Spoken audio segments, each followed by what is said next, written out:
టెస్ట్లో మరి ఒక ముఖ్యమైనటువంటి టెస్ట్.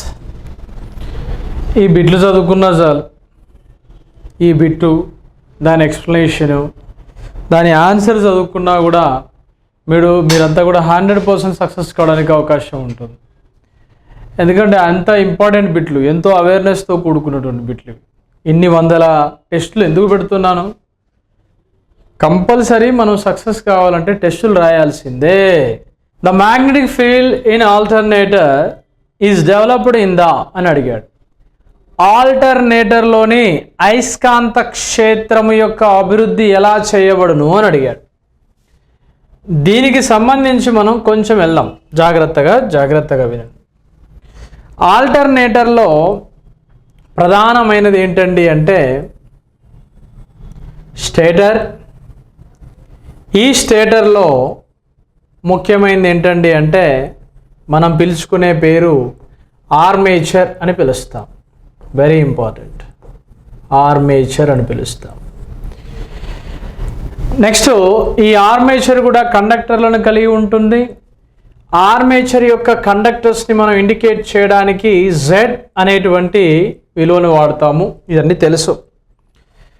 దాంతోపాటుగా ఈ స్టేటర్తో పాటుగా దీనిలో మధ్యలో రొటేట్స్గా ఉండేటువంటి భాగాన్ని మనం ఏమని పిలుస్తామంటే ఫీల్డ్ వైండింగ్ అని పిలుస్తాం. ఫీల్డ్ వైండింగ్ అంటాం.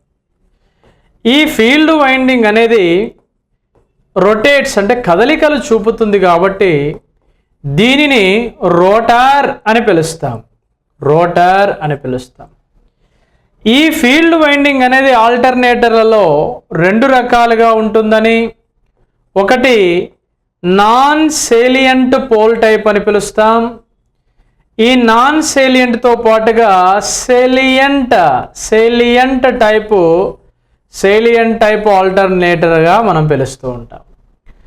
ఇలా non salient and salient type of alternator కనుక దేనిగా ఉపయోగిస్తారండి అంటే రోటర్నిగా ఉపయోగిస్తారు అనే విషయాన్ని మనం చూసాం.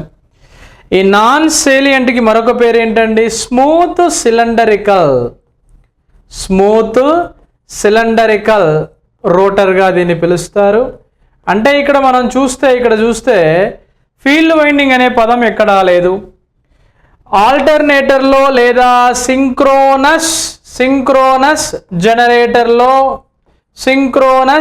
జనరేటర్లో ఈ ఆర్మేచర్ ఏదైతే ఉందో ఆ ఆర్మేచర్ అనేది స్టేషనరీగా ఉంటుంది.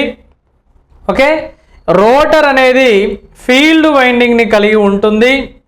ఇలా రోటర్ కలిగి ఉన్నటువంటి ఈ ఫీల్డ్ వైండింగ్ కారణం చేత మనకి ఏం ఉత్పత్తి అవుతుందండి? మ్యాగ్నెటిక్ ఫీల్డ్ అనేది జనరేట్ అవుతుంది. ఇది మనం గుర్తుంచుకోవాల్సినటువంటి అంశం. ఇక స్టేటర్ అని ఇచ్చాడు. స్టేటర్ అంటే ఇక్కడ ఏంటంటే ఆర్మేచర్ అని అర్థం. ఇక్కడ ప్రతి క్వశ్చన్ కూడా చాలా నిబద్ధతతో రాసినటువంటి క్వశ్చన్స్. వీటిని ఎంతో అనాలిసిస్ చేసి మీరు point to point notes ready చేసుకుంటేనే దానికి వాల్యూ. ద నెక్స్ట్ క్వశ్చన్ అందరు చదువుతారు. చదవడం వల్ల ఏం లాభం అండి? ఓకేనా? మీకు ఒక విషయం చెప్తాను, వినండి. ఈ పాట సబ్జెక్టు ఎప్పుడైనా నేర్చుకోవచ్చు. ఒక వ్యక్తి, ఫర్ ఎగ్జాంపుల్, సంబంధాలు ఎలా ఉంటాం మీరు అర్థం చేసుకునే విధానం బట్టి చూడండి. ఒక వ్యక్తి ఒక డాక్టర్ దగ్గరికి వెళ్ళాడు. డాక్టర్ దగ్గరికి వెళ్ళి, సార్ మా ఆవిడకి చెవులు వినిపించడం లేదు, తనకి ప్రత్యేకమైనటువంటి ఏదైనా మెడిసిన్ ఉంటే ఇవ్వండి సార్ అని చెప్పాడు. అంటే ఈ డాక్టర్ ఏమని చెప్పాడంటే ఇతనితో, సార్ మీ ఆవిడని తీసుకురండి, తీసుకొస్తే నేను చూశాక మెడిసిన్ ఇస్తాను అని. సార్ నేను తీసుకురావడం వీలు కాదు, మా ఆవిడకి చెవిటిది సార్ మా ఆవిడ అని చెప్తాడు. ఎంత బాగా చెప్పినా కూడా సరే, ఆ డాక్టర్ ఏమంటాడంటే ఒక పని చెయ్యి, నువ్వు మీ ఆవిడ దగ్గరికి వెళ్ళు, మీ ఆవిడ దగ్గరికి వెళ్ళాక మీ ఆవిడను ఏం చేస్తున్నావు అని అడుగు అని చెప్తాడు. ఇంట్రెస్టింగ్, బాగుంటుంది, మీకు సంబంధించింది. మీ ఆవిడ ఏం చేస్తుంది అని అడుగు అని. అంటే ఆయన ఏం చేస్తాడంటే, నేను అలా అడగడం వల్ల ఏం సార్ అంటే, మీ ఆవిడ నీకు ఎంత దూరంలో ఉన్నప్పుడు చెవులు వినబడుతున్నాయి అనే విషయాన్ని బట్టి ఈ డిస్టెన్స్ని బట్టి నేను మెడిసిన్ రాస్తాను అని చెప్తాడండి. ఎంత మంచిగా చెప్పాడు డాక్టర్ కూడా. అంటే ఈయన వెళ్ళాలి, ఆయన వాళ్ళ ఆవిడని పిలవాలి. సరే బాగానే ఉంది. డైరెక్ట్గా వాళ్ళ ఆవిడ కాబట్టి ఇంటి దగ్గరికి వెళ్ళాడు, గుమ్మం దగ్గరికి వెళ్ళాడు, గేట్ దగ్గర ఉండి డైరెక్ట్గా పిలిచాడు. ఏమో ఏం చేస్తున్నావు అని పిలిచాడు. ఆమె సప్పుడు చేయాల, అంటే ఏమాత్రం కూడా స్పందించేటట్టు ఆయన కనిపించింది. ఇంకొంచెం ముందుకెళ్ళాడు, ఇంట్లో ఉంటుంది కదా గుమ్మం, గేట్ తీసుకొని ఇంకొంచెం ముందుకెళ్ళాడు. మళ్ళొక్కసారి పిలిస్తే ఆయనకి వినిపించాల. మళ్ళీ ఇంకొంచెం ముందుకెళ్ళి ఇంట్లోకి వెళ్ళి పిలిచాడు, ఇది హాల్లోకి వెళ్ళి పిలిచాడు. ఏమో ఏం చేస్తున్నావు అని అంటే మళ్ళీ వినిపించలా. సరే ఎక్కడో ఉందని వెతికి కిచెన్లోకి వెళ్ళి ఆయన ఏం చేశాడు, కిచెన్లోకి వెళ్ళి ఏమో ఏం చేస్తున్నావు అని అన్నాడు. అంటే నేను ఇప్పుడు కాదు, నేను ముందు నుంచే చెప్తున్నాను, నేను కూరగాయలు తరుగుతున్నాను అని. అంటే అసలు చెవులు వినపడింది ఎవరికి? భర్తకి. మెడిసిన్ తీసుకురావడానికి వెళ్ళింది ఎవరికి? భార్యకి. డాక్టర్ కనుక్కున్నది ఏమిటి? భర్తే చెవిటివాడు, భార్యకు చెవులు వినిపిస్తాయి అని డాక్టర్ కనుక్కున్నాడు. అర్థమైంది ఇక్కడ నీతి? ఏది ఎప్పుడైనా సరే నేను పదే పదే చెబుతున్నాను, నోటిఫికేషన్ వస్తుంది, చదవండి, ఏం కాదు ఓపిక పట్టి చదవండి అని చెప్తూనే ఉన్నా. ఏమని చెప్తున్నాను? పడుతుందే నోటిఫికేషన్, చదవండి అని చెప్తున్నాను. కానీ మీకు వినిపించట్లేదు, ఈ మాటలు మీ చెవులకు వినిపించట్లేదు. అవి ఎప్పుడు వినిపిస్తాయి అంటే నోటిఫికేషన్ పడ్డాక దగ్గరికి వచ్చినాకనే వినిపిస్తాయి. అప్పుడు తెలుస్తుంది నేను చెప్పినటువంటి విలువ ఏంటి. అది ఏపీ అయినా సరే, తెలంగాణ అయినా సరే, అది ఏ రకంగా ఉంటుందనే విషయం ఆ రోజు తెలుస్తుంది. ఎప్పుడైనా గుర్తుపెట్టుకోండి, ఎప్పుడైనా మీరు ఇతరుల్ని బ్లేమ్ చేయడానికి ఎప్పుడైనా ముందుంటారు. నాకు తెలుసు ఈ విషయం, చాలామంది ఉంటారు అట్లా. అందరినీ అనట్లేదు కానీ కొంతమంది అయితే ఉంటారు. వానిలో అసమర్థత పెట్టుకొని వాని లోపల ఉన్నటువంటి మూర్ఖపు చర్యల వల్ల వాడు ఎలా ఏం చేస్తున్నాడంటే ఇతరులను బ్లేమ్ చేయడమే వాని పని. ఇలా చేయాలి, అలా చేయాలి, ఇది కాదు, అది పోదు, నోటిఫికేషన్ రాదు, రేవంత్ రెడ్డి ఇయ్యడు, చంద్రబాబు నాయుడు ఇవ్వడు, 2018లో మొత్తం ఏపీలో నోటిఫికేషనే లేదు, అప్పుడు మొత్తం డైరెక్ట్గా ఆర్టిజన్లనే తీసుకున్నారు. నేను చదవండి అయ్యా బాబు అంటే ఇంకోళ్ళు ఏం చెప్తారంటే కేవలం ఆర్టిజన్ల కోసమే ఈ పోస్టులు పుట్టినాయి, మిగతా వాళ్ళంటే మరి ఆర్టిజన్లు కాకుండా ఉద్యోగాలు చేసే వాళ్ళంతా పిచ్చు వల్ల, ఎటువంటి ఆర్టిజన్ వెయిటేజ్ లేకుండా వాళ్ళంతా ఉద్యోగాలు చేసేవాళ్ళు పిచ్చు వల్ల. ఎట్లా ఆలోచిస్తాం మనం? ఏ విధంగా ఆలోచిస్తాం మనం? ఎటువంటిదంటే ఇది మీ కథకు బాగా సింక్ అయ్యేటువంటి అంశం.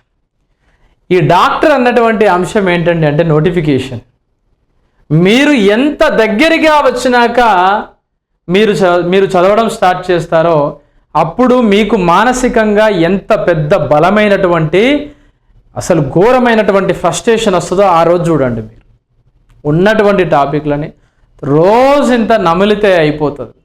పొద్దున్నే లేసి మనం వేపపుల్లని నోట్లో వేస్తాం, ముచ్చట పెడుతూ తిరుగుతూ హాయిగా పొలం గట్లెంబడి తిరుగుతూ ఎంత పొడుగు వేపపుల్లని ఈ సైజుకి తీసుకొస్తాం. అది జానడు ఉన్నది కాస్త ఏమవుతుంది, జస్ట్ ఈ సైజుకి వచ్చేస్తుంది. ఉతగనే రాదు కదా, అదొక డెడికేషన్. అంటే నేను ఎందుకు చెప్తా, అందరికి కాదు నేను చెప్పేది. కొంతమంది ఏం చేస్తున్నారంటే కోర్సును తీసుకుంటున్నారు, దానివల్ల ఏం ఉపయోగం? ఓకేనా? మీరు ఎన్ని టెస్టులు ప్రాక్టీస్ చేస్తే అంత మంచిది. ఒక పర్ఫెక్షన్ రావాలి అని అంటే ఖచ్చితంగా ప్రాక్టీస్ చేయాలి. ప్రాక్టీస్.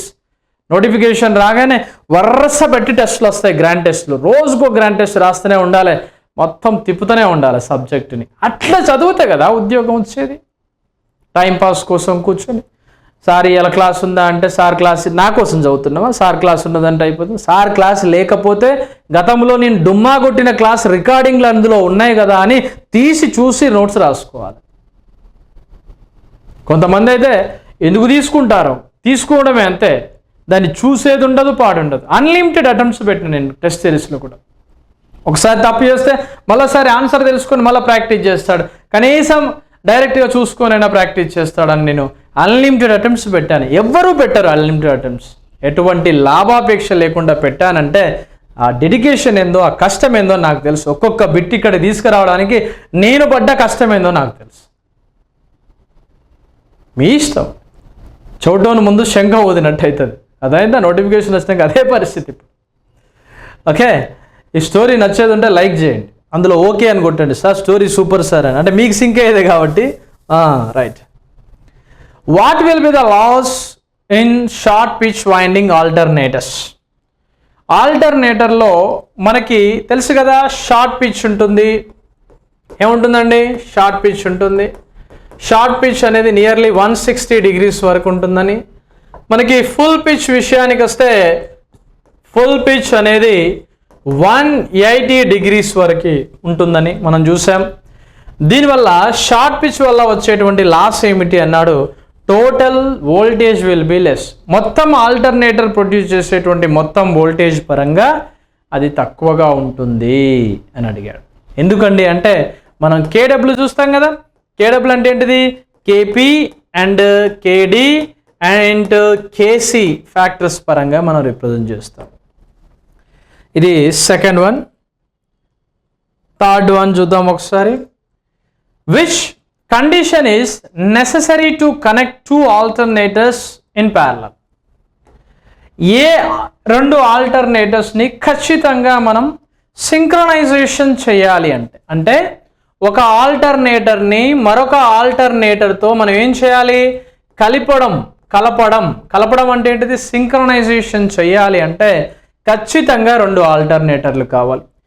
ఆల్రెడీ ఒక ఆల్టర్నేటర్ పనిచేస్తుంది కాబట్టి దాన్ని రన్నింగ్ ఆల్టర్నేటర్ అంటాం.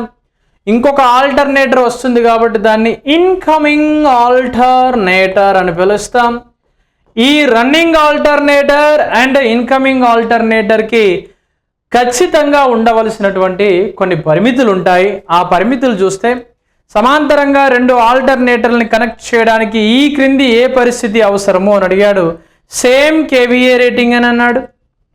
నెక్స్ట్ చూడండి, ఇక్కడ డిఫరెంట్ ఫ్రీక్వెన్సీస్, రెండు వేరు ఫ్రీక్వెన్సీలు అనేవి ఉంటే ఎట్లా పాసిబుల్ అవుతుంది? ఒకటి 50 హెర్ట్జ్ ఉందనుకోండి, ఫర్ ఎగ్జాంపుల్ 60 హెర్ట్జ్ ఉందనుకోండి, ఎట్టి పరిస్థితుల్లో ఇది పాసిబిలిటీ ఉండదు. సేమ్ కేవీఏ రేటింగ్స్ సంబంధం లేదు మనకి ఇక్కడ. ఓకే, రెండో విషయం ఏంటంటే ఇక్కడ థర్మల్ పవర్ ప్లాంట్లో ఒక రకంగా ఉంటుంది, హైడ్రో ఎలక్ట్రిక్ పవర్ ప్లాంట్లో ఒక రకంగా ఉంటుంది, హైడ్రో పవర్ ప్లాంట్లో. కాబట్టి సేమ్ టెర్మినల్ వోల్టేజ్ అనేది అదే టెర్మినల్ వోల్టేజ్ని కనుక చూసినట్లయితే ఈ ప్రత్యేకమైనటువంటి పరిస్థితి మనకి ఆల్టర్నేటర్లకి ఖచ్చితంగా అవసరము అనేది ఉంటుంది. డిఫరెంట్ ఫ్రీక్వెన్సీస్ ఉంటాయి, ఇది నాట్ సూటబుల్. సాధారణ ఉత్తేజంతో నడుస్తున్న సింక్రోనస్ మోటార్ లోడ్ యొక్క పెరుగుదల కారణంగా లోడ్ యొక్క పెరుగుదలకి సర్దుబాటు చేస్తుంది అని అడిగాడు. అంటే ఇక్కడ మనకి లోడ్ యొక్క పెరుగుదలను దృష్టిలో పెట్టుకొని మనము ఒకటే ఒక అంశం అండి, మనకి ఇక్కడ ఆర్మేచర్ కరెంట్ అండి, దాంతో పాటుగా లోడ్ యొక్క ఫ్యాక్టర్ అండి. ఆర్మేచర్ కరెంట్ అండ్ లోడ్ యొక్క ఫ్యాక్టర్ ఆధారంగానే సింక్రోనస్ మోటార్ యొక్క ఎక్సైటేషన్ని మనం డిసైడ్ చేస్తాం. అది నార్మల్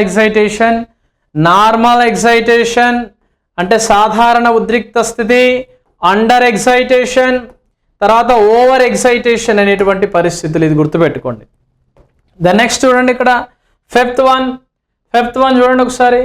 ఆల్టర్నేటర్ యొక్క ఫ్రాక్షనల్ 5/6 దాని కాయిల్ స్పాన్ యొక్క విలువ ఎంత అన్నాడు. దాని యొక్క ఫ్రాక్షనల్ పిచ్ ఎంత అండి? 5/6 × 180 degrees వేయండి. ఇక్కడ 6 అండి, 35 ఎంత అండి? 150 డిగ్రీలుగా మనం తీసుకుంటాం. ఇది ఒక ముఖ్యమైనటువంటి update. Question number 5. Question number 6 చూడండి, ఇక్కడ పోల్ పిచ్ అనేది చూడండి ఒకసారి. పోల్ పిచ్ మరియు అని అడిగాడు. పోల్ పిచ్ యొక్క విలువ అడిగాడు.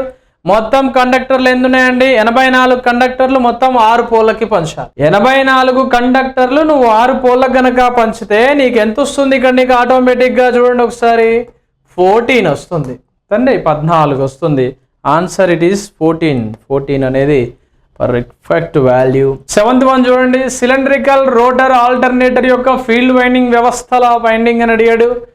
దీనిలో చూడండి ఒకసారి, field winding of the cylindrical rotor alternator in the అని అడిగాడు. సిలిండ్రికల్ రోటర్ ఆల్టర్నేటర్ యొక్క ఫీల్డ్ వ్యవస్థల యొక్క వైండింగ్ ఎలా ఉంటుందంటే రోటర్ యొక్క స్లాట్స్ పరంగా, the slots of the rotor యొక్క స్లాట్స్ని దృష్టిలో ఉంచుకొని ఇస్తారు. The alternator brushes rights on, alternator యొక్క బ్రషెస్ డాష్ పై నడుస్తాయి. స్లిప్ రింగ్స్ ఆల్రెడీ చెప్పి ఉంది. A major similarity between DC and AC generators అని అడిగాడు. ఏసీలో డీసీలో ఏదైనా సరే ఏందండి, ఈఎంఎఫ్ ప్రొడక్షన్, ఈఎంఎఫ్ యొక్క ప్రొడ్యూసే కదా, ఈఎంఎఫ్ యొక్క ఉత్పత్తే కదా. అది ఏసీ కానీ డీసీ కానీ అది ఈఎంఎఫ్ విషయానికి వస్తే E=N/Π/Z/60 ప్రిన్సిపల్ వాడతాం. ఏసీ జనరేటర్ విషయానికి వస్తే E=4.44 పరంగా మనం ఎక్స్ప్లెనేషన్ని చూస్తాం. Steam turbine and driven alternator are often designed to operate at dash rotating speeds. ఆవిరి టర్బైన్లతో నడిచే ఆల్టర్నేటర్లు తరచుగా డాష్ తిరిగే వేగంతో పనిచేసేలా ఉంటాయి, హై స్పీడ్తో తిరుగుతాయండి. ఎలా ఉంటాయండి స్టీమ్ టర్బైన్స్ అన్నీ కూడా ఎలా ఉంటాయండి, ఇవి పూర్తిగా 2 రకాల టర్బైన్స్ ఉంటాయి. ఒకటి రియాక్షన్ టర్బైన్స్ అని పిలుస్తాం, రెండవది ఇంపల్స్ టర్బైన్గా పిలుస్తాం. ఇంపల్స్ టర్బైన్కి ఎగ్జాంపుల్గా మనం పెల్టాన్ వీల్ని తీసుకుంటాం. రియాక్షన్లో ఫ్రాన్సిస్, ప్రొపెలార్ అండ్ క్యాప్లాన్ అనేటువంటి రకాలను మనం చూడడం జరుగుతుంది. ఈ రకమైనటువంటి టర్బైన్స్లో హై స్పీడ్లో ఉండేది ఏంటండి అంటే పెల్టాన్ వీల్. ఇవి ఆవిరితో నడుస్తాయి, ఆవిరన్నా అనొచ్చు, లేకపోతే స్టీమ్ టర్బైన్ అని అనొచ్చు, లేకపోతే వీటినే థర్మల్ పవర్ ప్లాంట్స్ అని కూడా అనొచ్చు. మనకి స్టీమ్ యొక్క అవసరాలు ఎక్కడెక్కడ ఉంటాయి మనకి మెయిన్గా పవర్ జనరేటింగ్లో అంటే, ఒకటి న్యూక్లియర్ పవర్ అండి. న్యూక్లియర్ అణు విద్యుత్ యొక్క పవర్ ప్లాంట్స్లో ఉపయోగిస్తారు. దాంతోపాటుగా థర్మల్ పవర్ ప్లాంట్స్లో ఉపయోగిస్తారు స్టీమ్ యొక్క అవసరాలు. జియో థర్మల్ పవర్ ప్లాంట్లో కూడా ఉపయోగించడానికి అవకాశం ఉంటుంది. Very important.